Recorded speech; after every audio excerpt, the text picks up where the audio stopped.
ರೇಣುಕಾಸ್ವಾಮಿ ಪ್ರಕರಣದ ಸಾಕ್ಷಿ ಬೆದರಿಕೆ ಕೇಸ್ಗೆ ರೋಚಕ ಟ್ವಿಸ್ಟ್ ಸಿಕ್ಕಿದೆ.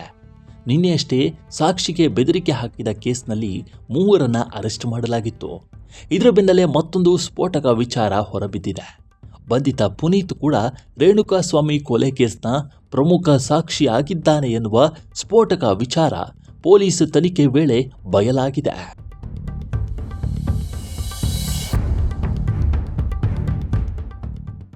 ಆರೋಪಿಗಳ ಪರವಾಗಿ ಸಾಕ್ಷಿ ನುಡಿಯಬೇಕು ಎಂದು ರೇಣುಕಾಸ್ವಾಮಿ ಕೊಲೆ ಕೇಸ್ನ ಸಾಕ್ಷಿದಾರ ಸಂದೀಪ್ ಅವರಿಗೆ ಬೆದರಿಕೆ ಹಾಕಿದ್ದರು ಎನ್ನುವ ಆರೋಪವಿದೆ.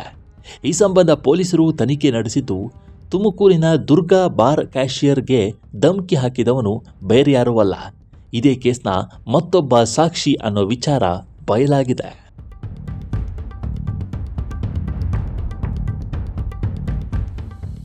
ಕಳೆದ ಜೂನ್ 25ರಂದು ರೇಣುಕಾಸ್ವಾಮಿ ಕೊಲೆ ಕೇಸ್ನಲ್ಲಿ ತುಮಕೂರಿನ ದುರ್ಗಾ ಬಾರ್ ಕ್ಯಾಷಿಯರ್ ಸಂದೀಪ್ ಪ್ರಮುಖ ಸಾಕ್ಷಿಯಾಗಿದ್ದಾರೆ.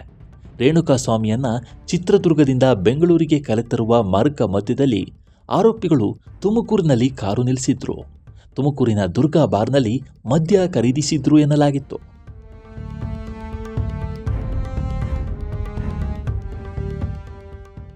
ಈ ವೇಳೆ ದುರ್ಗಾ ಬಾರ್ ಕ್ಯಾಷಿಯರ್ ಸಂದೀಪ್ಗೆ ಹಣ ಪಾವತಿಸಿದ್ದಾರೆ. ಹೀಗಾಗಿ ರೇಣುಕಾಸ್ವಾಮಿಯನ್ನ ಆರೋಪಿಗಳು ಬೆಂಗಳೂರಿಗೆ ಕರೆತಂದಿದ್ದಕ್ಕೆ ಸಂದೀಪ್ ಪ್ರಮುಖ ಸಾಕ್ಷಿ ಆಗಿದ್ದ ಎಂದು ವರದಿಯಾಗಿದೆ.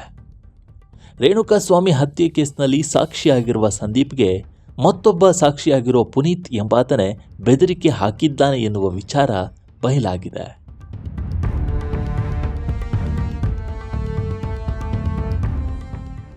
ರೇಣುಕಾಸ್ವಾಮಿ ಹತ್ಯೆಯಾದ ನಂತರ ಆರೋಪಿಗಳೆಲ್ಲ ಮೃತದೇಹ ಸಾಗಿಸಿದ್ರು. ಮೃತದೇಹ ಸಾಗಾಟ ಮಾಡಿದ್ದ ಸ್ಕಾರ್ಪಿಯೋ ಕಾರಿನ ಮಾಲೀಕನೇ ಬೆದರಿಕೆ ಹಾಕಿದ ಆರೋಪಿ ಪುನೀತ್ ಎನ್ನುವ ವಿಚಾರ ತನಿಖೆ ವೇಳೆ ಹೊರಬಂದಿದೆ. ಈತ ಚಿಕ್ಕಬಳ್ಳಾಪುರದಿಂದ ದರ್ಶನ್ ಫಾರ್ಮ್ ಹೌಸ್ಗೆ ಮೇಕೆಗಳನ್ನು ಕೊಂಡೊಯ್ಯಲು ಕಾರ್ನ ನೀಡಿದ್ದೆ ಎಂದಿದ್ದಾನೆ. ಮೈಸೂರು ಮೂಲದ ದರ್ಶನ್ ಮ್ಯಾನೇಜರ್ ನಾಗರಾಜ್ ಸ್ಕಾರ್ಪಿಯೋ ಕಾರನ್ನು ಪಡೆದಿದ್ದಂತೆ.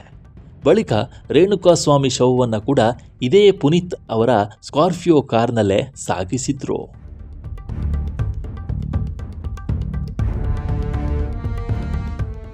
ಹೀಗಾಗಿ ಕಾರು ಮಾಲೀಕ ಪುನೀತ್ನನ್ನು ಕೂಡ ಸಾಕ್ಷಿದಾರನಾಗಿ ಪರಿಗಣಿಸಲಾಗಿತ್ತು. ಪುನೀತ್ ಮೂಲತಃ ಹಾಸನದ ಅರಸೀಕೆರೆಯವನಾಗಿದ್ದು ಬೆಂಗಳೂರಿನ ಮಹದೇವಪುರದಲ್ಲಿ ವಾಸವಾಗಿದ್ದ. ದರ್ಶನ್ ಅಭಿಮಾನಿ ಆಗಿರೋ ಆರೋಪಿ ಪುನೀತ್ ದರ್ಶನ್ ಹೆಸರಿನಲ್ಲಿ ಇನ್ಸ್ಟಾಗ್ರಾಮ್, ಫೇಸ್ಬುಕ್ ಖಾತೆಗಳಾದ ಡಿ ಕಂಪನಿ, ದರ್ಶನ್ ತೂಗುದೀಪ ಶ್ರೀನಿವಾಸ್, ದಾಸಾ ದರ್ಶನ್ ಸೇರಿ ದರ್ಶನ್ ಕೆಲ ಫ್ಯಾನ್ಸ್ ಪೇಜ್ಗಳನ್ನು ಈತನೇ ನೋಡಿಕೊಳ್ತಿದ್ದಂತೆ.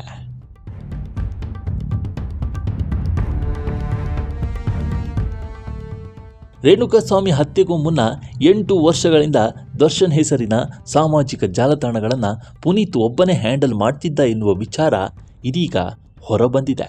ಒಟ್ಟಾರೆ ರೇಣುಕಾಸ್ವಾಮಿ ಪ್ರಕರಣದ ಸಾಕ್ಷಿ ಬೆದರಿಕೆ ಕೇಸ್ಗೆ ರೋಚಕ ಟ್ವಿಸ್ಟ್ ಸಿಕ್ಕಿದೆ. ಈ ಬಗ್ಗೆ ನಿಮ್ಮ ಅಭಿಪ್ರಾಯ ಏನು ಅನ್ನೋದನ್ನು ಕಾಮೆಂಟ್ ಮೂಲಕ ತಿಳಿಸಿ. ಮುಂದಿನ ವಿಡಿಯೋದಲ್ಲಿ ಸಿಗೋಣ. ನಮಸ್ಕಾರ.